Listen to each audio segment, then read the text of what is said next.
warahmatullahi wabarakatuh. Alhamdulillah alladzi bi ni'matihi tatimmus shalihah.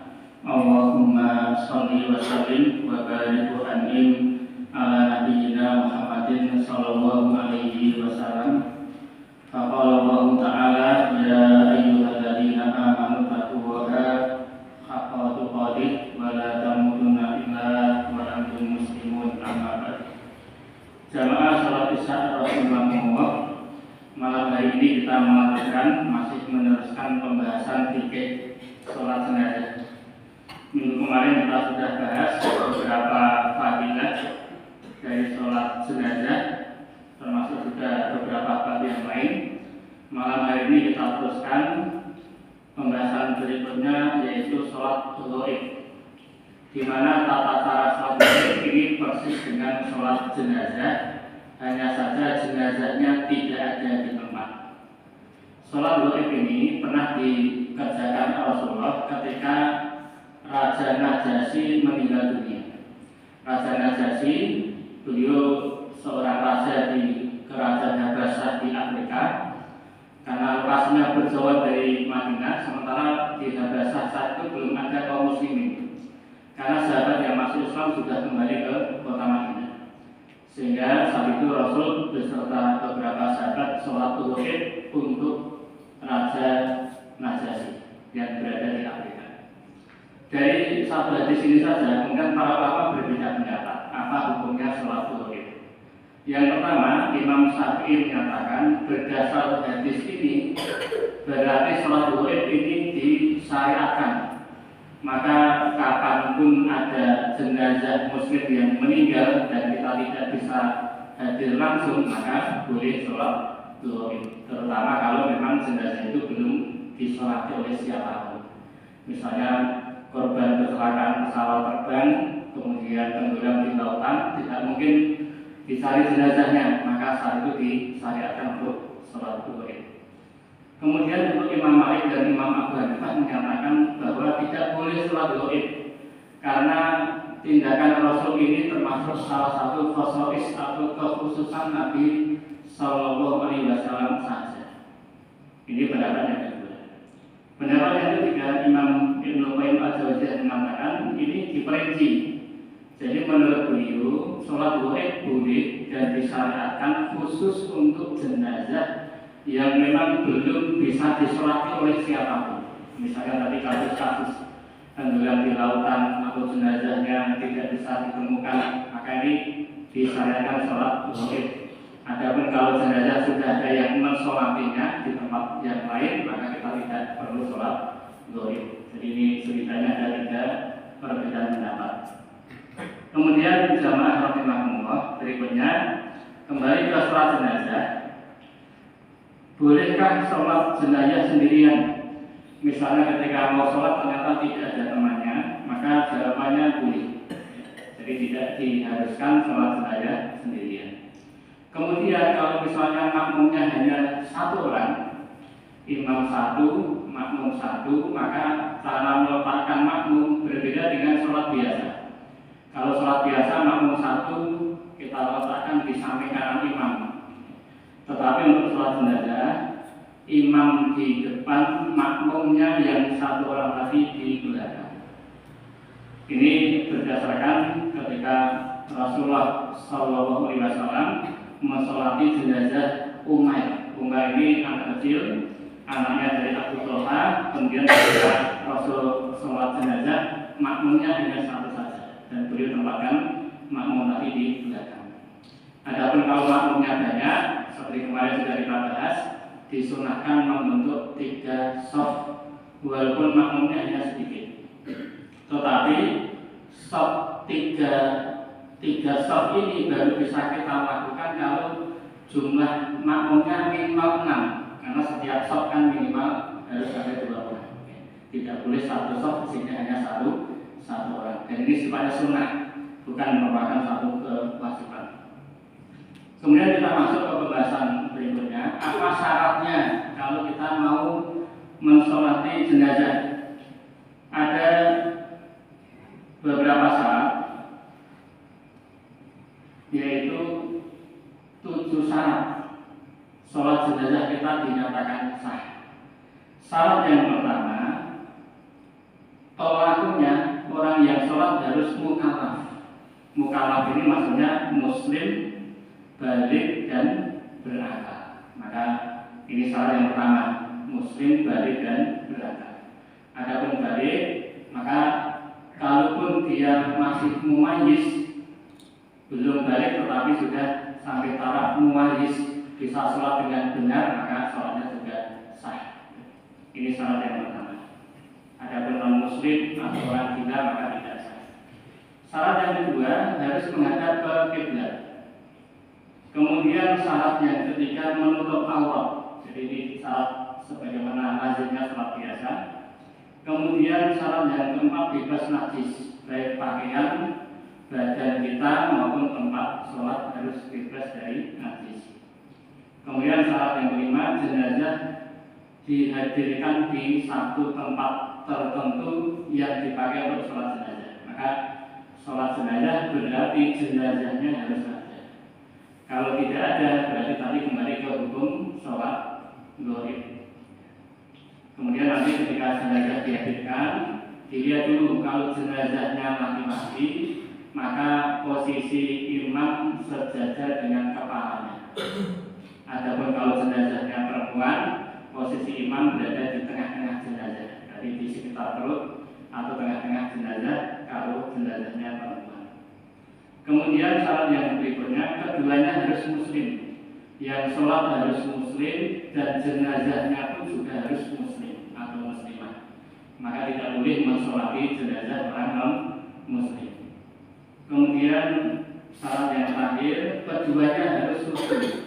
Yang sholat harus suci dari hadas besar dan kecil, jenazahnya pun juga harus suci, sehingga baru boleh disolatkan kalau jenazah tadi sudah dimandikan dan dikafani.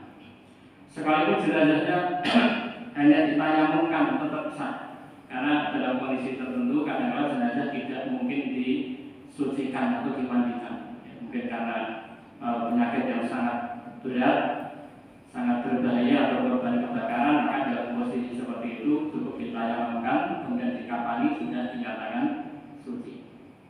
Ini beberapa syarat sebelum diselenggarakannya sholat jenazah. Kemudian yang berikutnya berkaitan dengan rukunnya, rukun sholat jenazah.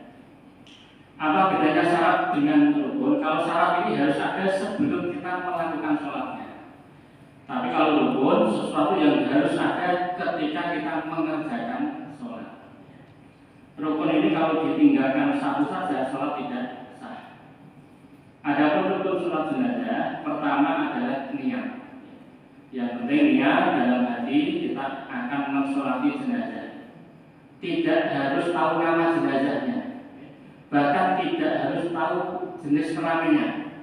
Sehingga misalnya kita sholat jenazah di Masjidil Haram, karena di sana bisa dipastikan atau hampir bisa dipastikan setiap habis sholat masjid pasti ada sholat jenazah.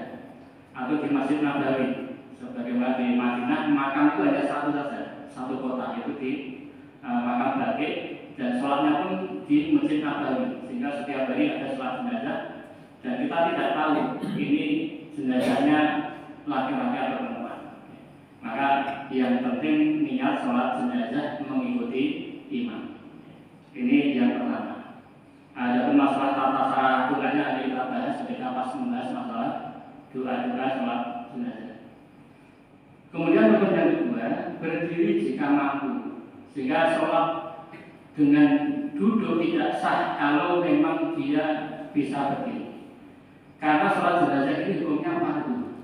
Walaupun fardu kifayah tetap fardu, maka wajib berdiri. Beda dengan sholat sunnah. Sholat sunnah ini boleh dikerjakan dengan duduk meskipun tidak ada wudu. Kemudian rukun yang ketiga, takbir 4 kali. Ini sebagaimana ketika Rasulullah sholat zuhur juga untuk Raja Najasyi tadi beliau takbirnya 4 kali. Kemudian berikutnya membaca Al-Fatihah setelah takbir pertama. Takbir pertama, kemudian membaca surat Al-Fatihah. Rukun berikutnya membaca sholawat untuk Nabi setelah takbir yang kedua. Untuk sholawat Nabi ini yang paling afdol kita membaca sholawat Ibrahimiyah. Maka kita harapkan setiap sholat jenazah biar maksimal kualitas sholat jenazah kita baca sholawatnya Ibrahimiyah, yaitu sholawat yang kita baca ketika tasawuf akhir. Allahumma sholli ala Muhammad wa ala ali Muhammad kama shollaita ala Ibrahim wa ala ali Ibrahim innaka Hamidum Majid. Allahumma barik ala Muhammad wa ala ali Muhammad kama barakta ala Ibrahim wa ala ali Ibrahim innaka Hamidum Majid. Ini yang paling afdal. Adapun mungkin ketika kita jadi makmum ternyata imamnya sholatnya agak cepat, maka boleh saja sholawat yang singkat. Misalnya Allahumma sholli ala Muhammad wa ala ali Muhammad. Sepanjang kalimat itu sudah mencakup sholawat, maka sholat kita sudah sah, walaupun memakai lafaz sholawat yang pendek. Kemudian rukun berikutnya doa untuk jenazah setelah takbir ketiga. Allahumma firlahu warhamhu wa'afihi wa'fu anhu dan seterusnya. Karena doanya panjang, nanti kita akan bahas khusus tersendiri berkaitan dengan masalah doa setelah takbir yang ketiga, sambil nanti kita memahami makna kandungannya. Kemudian adapun doa setelah takbir keempat yang biasa kita doa Allahumma la tahrimna ajrahu wa la tahtimna ba'dahu wa fir lana ba'dahu, ini sifatnya sunnah, bukan rukun. Sehingga takbirnya harus 4 kali. Setelah takbir pertama harus membaca Al-Fatihah, setelah takbir kedua harus juga membaca sholawat, setelah takbir ketiga harus mendoakan jenazah, tetapi setelah takbir keempat boleh pilih. Pertama langsung salam boleh, atau pilihan yang kedua kita doa lagi dengan doa umum. Kita doakan jenazahnya lagi, kita doakan diri kita sendiri, atau kita doakan seluruh kaum muslimin. Apa doanya yang paling masyhur di lingkungan kita adalah Allahumma la tahrimna ajrahu dan seterusnya. Jadi ini sifatnya sunnah. Nanti kita pun akan membahas kandungan makna dari Allahumma la tahrimna ajrahu dan seterusnya. Kemudian rukun yang berikutnya adalah salam. Adapun salam ini mayoritas ulama menyatakan salam sholat jenazah cukup 1 kali saja. Maka kalau kita sholat jenazah di Masjidil Haram atau Masjid Nabawi, mereka sholat jenazah itu salamnya pasti hanya 1 kali, ikuti mazhab Hambali.